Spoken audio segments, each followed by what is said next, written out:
Nesse vídeo nós vamos pensar sobre o templo do rei Salomão. Você pode ler toda a história em 1 Reis, do capítulo 5 ao capítulo 8. Mostramos que este primeiro livro dos reis tem duas partes. Os 11 primeiros capítulos referem-se inteiramente aos 40 anos do reinado de Salomão, e os 11 capítulos restantes cobrem os primeiros 80 anos dos dois reinos. Queremos destacar agora que cada um desses dois períodos torna-se notável por causa de um fenômeno importante.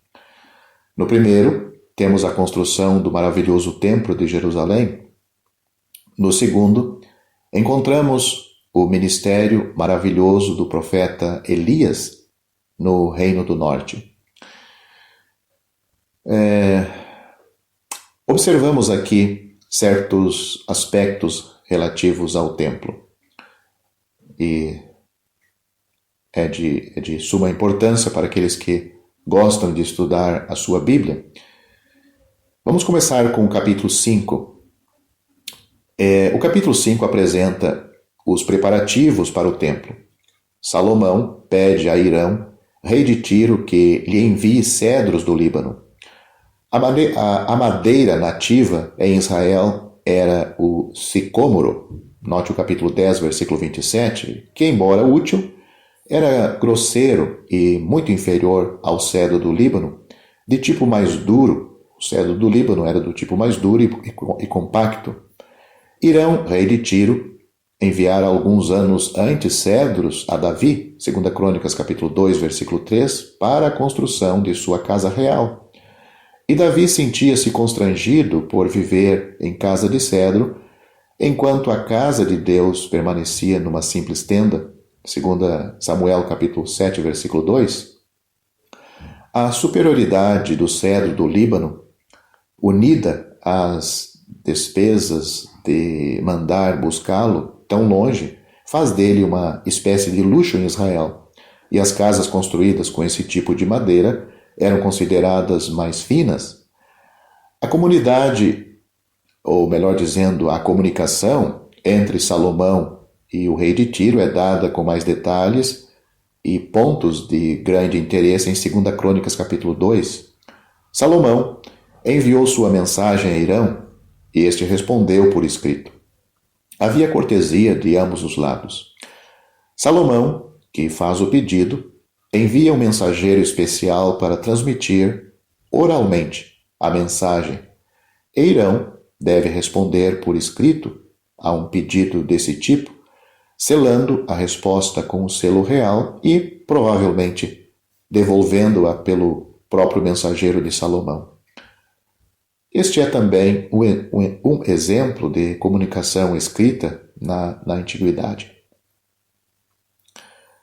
A mensagem de Salomão a Hirão surpreende pelo testemunho que dá do Senhor, ou seja, Salomão dá um testemunho do Senhor nesta mensagem que ele enviou a Hirão.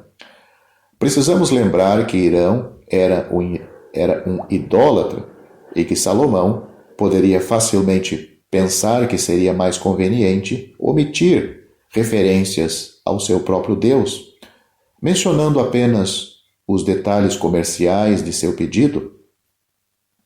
Mas veja 2 Crônicas, capítulo 2, versículo 4 e 6, aonde, porém, suas gloriosas palavras mostram que Salomão amava o seu Senhor e falava a outros do seu Senhor. Eis que estou para edificar a casa ao nome do Senhor meu Deus.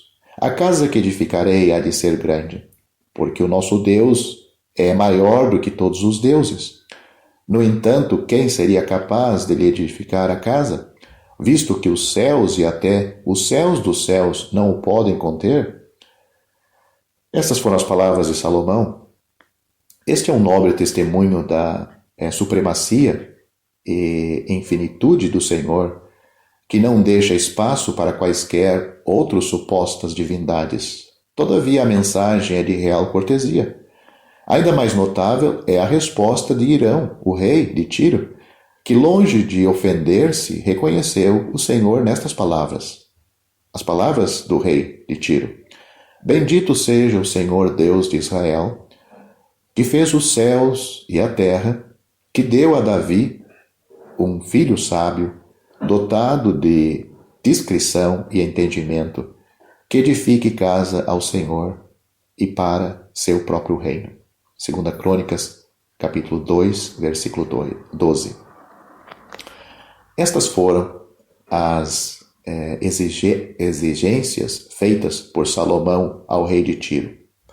Manda-me, pois, agora um homem que saiba trabalhar em ouro, em prata, em bronze, em ferro, em obras de púrpura, de carmesim e de azul, que saiba fazer obras de entalhe, juntamente com os peritos que estão comigo em Judá e em Jerusalém, os quais Davi, meu pai, empregou. Manda-me também madeira de cedros, ciprestes e sândalo do Líbano, porque bem sei que os teus servos sabem cortar madeira no Líbano. Eis que os meus servos estarão com os teus. Essas palavras estão em 2 Crônicas, capítulo 2, versículos 7 e 8. Salomão pediu, então, um especialista em arquitetura e projetos, hábeis trabalhadores e cortadores, e um grande suprimento de vários tipos de madeira. O pagamento seria feito com produtos agrícolas, como descrito em 2 Crônicas, capítulo 2, versículo 10. Tudo isso concorda com o que sabemos sobre a Fenícia e Israel naqueles tempos. O país dos fenícios, onde reinava o rei Irão, estendia-se ao longo da costa do Mediterrâneo e seus habitantes eram mercadores com pouco tempo para a agricultura. O território era limitado e inadequado para suprir as necessidades de suas grandes e populosas cidades, mas o reino de Salomão, situado no interior, era rico em frutas e cereais diversos, podendo suprir perfeitamente outros povos além do seu. Os últimos versículos do capítulo 5 dizem-nos que Salomão formou um grupo de 30 homens, empregando-os em turmas de 10.000 por mês no Líbano, de modo que cada homem trabalhava 4 meses em 12, com folga de 2 meses em casa entre os turnos. Uma proporção bem razoável para esse trabalho, que era um trabalho forçado, longe da família. Além desses, Salomão tinha 70.000 transportadores e 80.000 cortadores nas montanhas. Esses trabalhadores braçais não eram israelitas, mas cananeus. Veja 2 Crônicas, capítulo 2, versículos 17 e 18, e havia 3.300 chefes sobre eles. Esses números perfazem um enorme total de mais de 183.000 pessoas. Podemos começar a perceber, assim, a magnitude do empreendimento. O capítulo 5 termina com essas palavras: mandou o rei que trouxessem pedras grandes e pedras preciosas e pedras lavradas para fundarem a casa. Essas grandes pedras de alicerce existem até hoje, sendo agora conhecidas como Arás es-Sheref. Sobre elas foi edificada a mesquita de Omar. Algumas dessas pedras grandes têm em torno de 5 a 5,5 metros de comprimento. Outras têm mais de 7 metros de comprimento e 2,5 metros de largura e 90 centímetros. E 1 metro ou 1,20 metro de espessura. Uma delas chega a ter 11,11 metros de comprimento. Certo relatório diz: esta grande pedra é uma das mais interessantes do mundo, pois trata-se da pedra angular principal da parede maciça do templo, fixada em sua posição permanente há 3.000 anos. Ela continua ali, firme e segura. Não pode haver dúvida de que esses blocos imensos datam da época de Salomão.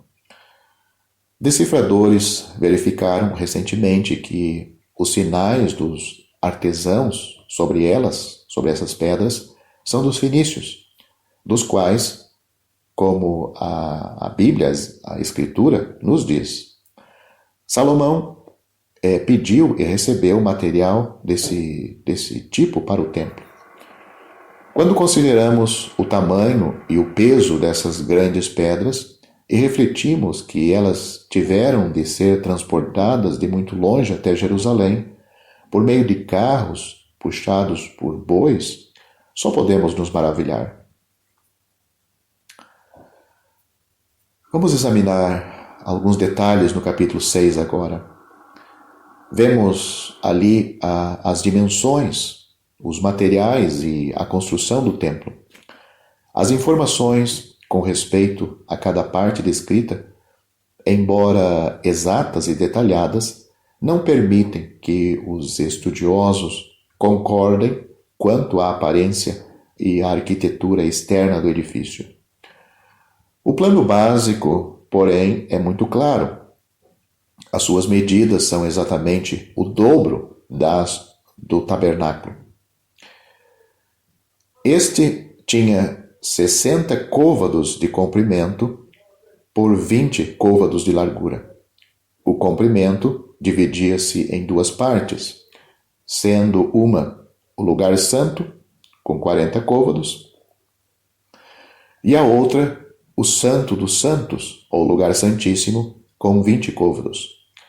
Havia na frente do edifício um pórtico com a mesma largura do prédio, de 20 côvados, e 10 côvados de profundidade. Esse pórtico jazia, portanto, com o comprimento do templo, fazia, portanto, com que o comprimento do templo chegasse a 70 côvados, excluindo a espessura das paredes. Nos dois lados do templo e em sua parte posterior havia pequenos compartimentos construídos contra as paredes do lado de fora para uso dos sacerdotes. Eles eram construídos ao longo das paredes em 3 andares sobrepostos, de tal modo que as vigas de madeira desses cômodos não precisassem ser fixadas nas paredes do edifício sagrado. As paredes do templo foram feitas com saliências sobre as quais as vigas ou tábuas podiam repousar. A largura desses cômodos, acrescido da espessura das paredes, soma 10 côvados a cada lado do templo e a parte de trás. De modo que o comprimento total é de 80 côvados e a largura de 40 côvados. Vemos então que o templo de Salomão não era muito grande. O côvado mede cerca de 45 centímetros, de maneira que um prédio de 80 côvados de comprimento por 40 côvados de largura teria 36 metros por 18 metros. Isto indica que o templo de Salomão era bem pequeno comparado com alguns de nossas chamadas igrejas ou templos hoje em dia. Este fato pode surpreender-nos e até decepcionar-nos. Devemos, porém, lembrar que, em vista do propósito do Templo de Salomão, jamais foi pretendido que seu tamanho fosse imponente. Ao contrário dos chamados templos modernos, feitas para acomodar congregações, o templo não foi construído para reunir pessoas dentro dele. A congregação não se reunia dentro do templo, de Salomão ou do tabernáculo, mas adoravam voltando-se em direção a ele, como sendo a casa de Deus. Era o lugar da presença divina e dos sacerdotes que ministravam perante ela e para mais ninguém. Nesse sentido, ele se assemelhava aos templos egípcios e outros templos da antiguidade. Visto sob este aspecto, qualquer surpresa quanto à aparente insignificância de seu tamanho vai desaparecer. A importância do Templo de Salomão, que fomos levados a considerar como uma das maravilhosas do mundo antigo, não consistia em seu tamanho, mas na sua natureza complexa, dispendiosa e altamente decorativa de todo o seu interior imobiliário. Também no número, extensão, grandiosidade e enorme trabalho de alvenaria dos pátios, câmaras, paredes e torres que haviam nele. Não é de fato demais supor que essas construções externas, formando o anel em que a gema preciosa do templo se achava engastada, tivesse custado tanto quanto o edifício sagrado em si, pela imensa quantidade de ouro aplicada. Não podemos falar aqui da primorosa ornamentação do interior, mas queremos simplesmente chamar a atenção para o fato notável de que todo ele era coberto de ouro puro. Note o versículo 21 deste capítulo 6. Não se tratava de uma simples douração, mas de verdadeira cobertura, de cuja arte ainda nos restam exemplares abundantes, preservados desde aqueles tempos. Os entalhes decorativos foram primeiro feitos em madeira de cedro, formando a base do enfeite que aparecia na superfície de ouro.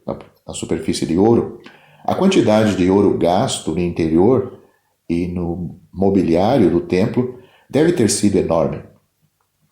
Mas é bom lembrar, no entanto, que nos dias de Salomão o ouro não representava dinheiro. Não era um meio de troca, um padrão de valor, como acontece hoje.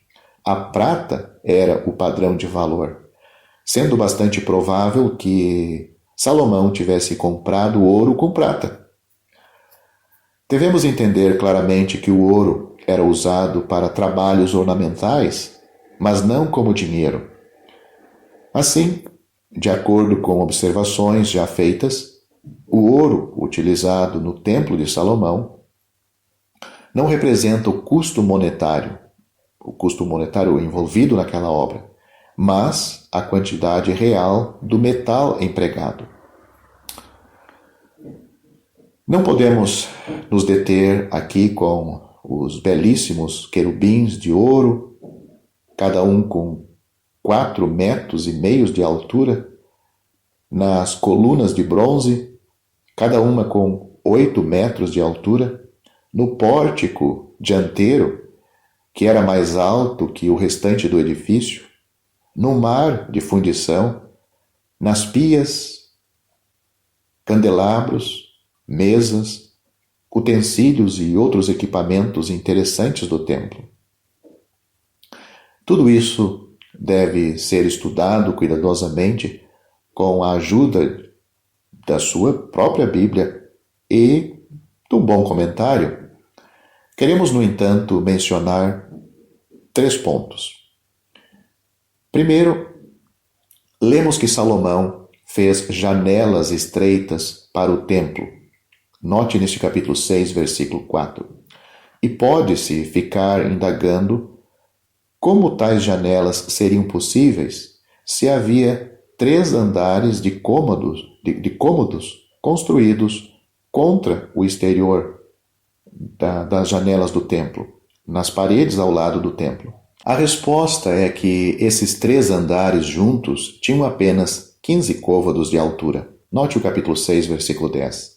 Enquanto o templo tinha 30 côvados de altura. Note o capítulo 6, versículo 2. Assim sendo, mesmo acrescentando espaço para o assoalho e teto desses 3 andares de cômodos, havia um amplo lugar para as janelas na parte de cima.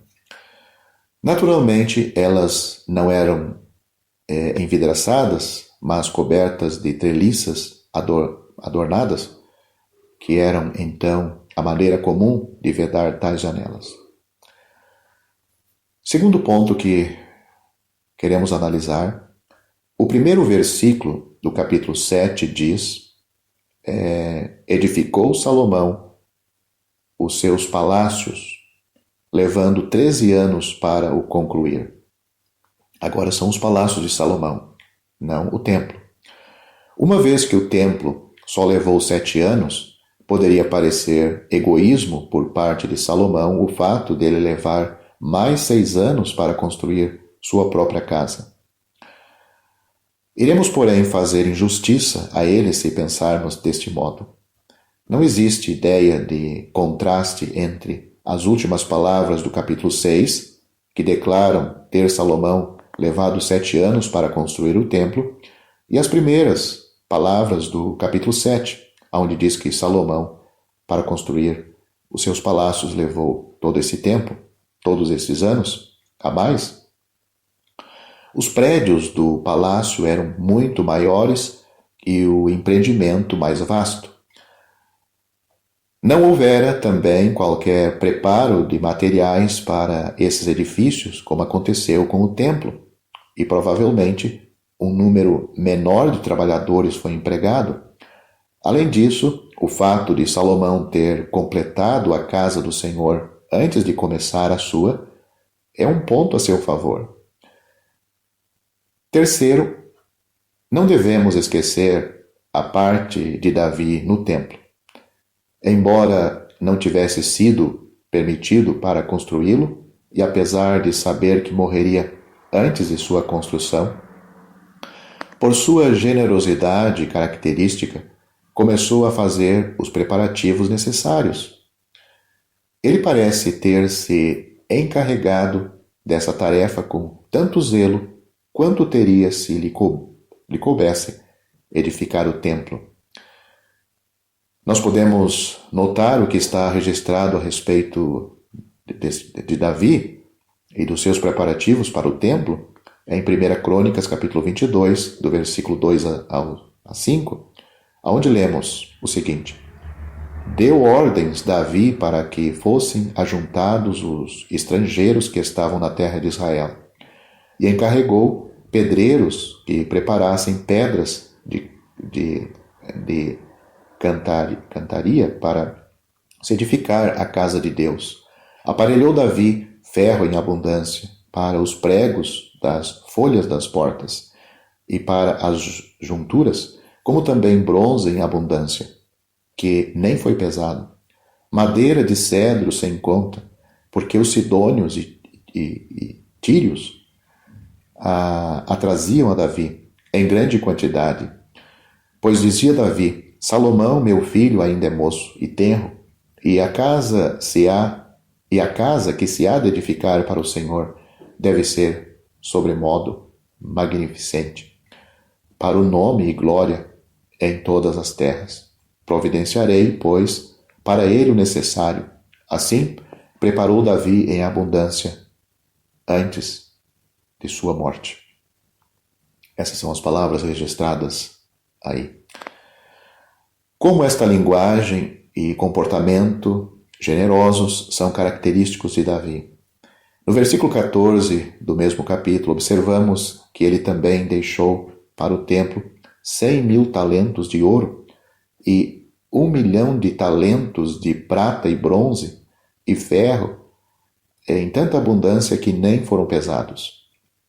Além disso, numa passagem notável, em 1 Crônicas, capítulo 28, do versículo 10 a 19, descobrimos que Davi igualmente deixou para Salomão plantas e modelos para o templo.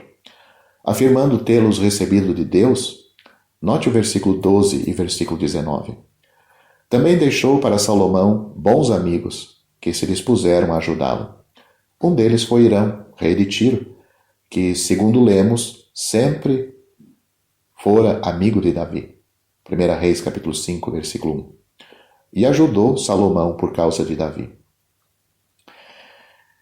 Existe algo de nobre e tocante, assim como de trágico, nos preparativos entusiásticos de Davi para o templo que jamais teria oportunidade de ver. Possamos nós ser assim, tão pouco egoístas, para com aqueles que virão depois de nós. Que Deus nos ajude a deixar para nossos filhos o material moral, material espiritual, para a construção de suas vidas como templos vivos. Possamos deixar para nossos filhos os padrões que recebemos de Deus e também bons amigos que possam ajudá-los com sabedoria quando já tivermos partido.